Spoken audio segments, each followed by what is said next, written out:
Një copës Shqipëria në kryeqytetin e botës, Parisin nderon Ismail Kadaren. Një rrugë që na shpihet te kujtesa dhe nderimi shkruhet në hartën e së sotmes së Parisit legjendar. Në zemër të Parisit, aty ku kurrët mbajnë peshën e shekullit dhe fryma e mendimit, endet mes fasadave të Sorbonës, Këshillit Bashkiak të qytetit të dritës ka votuar në unanimitet për vendosur një pllakë përkujtimore në adresën 63 Bulevard San Michel, në ndërim të Ismail Kadares, kolosit të letrave shqipe dhe zërit universal të një kombi të vogël me një histori të madhe. Ky vendim nuk është thjesht një akt institucional, është një omazh i gjallë dhe emocional në përkulje të Parisit ndaj shkrimtarit që zgjodhi këtë qytet si strehë e lirisë dhe si vend ku fjala e tij mund frimonte pa frikë.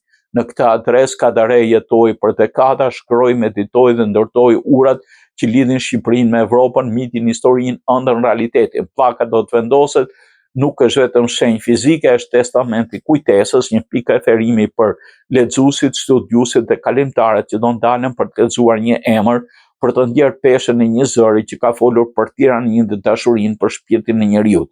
Në këtë apartament Kadare shkroi vepra si Kukulla, Spiritus, Pallati i ëndrave, faqe nuk janë thjesht letër, por dritare nga ku shikojmë vetën dhe historinë tonë.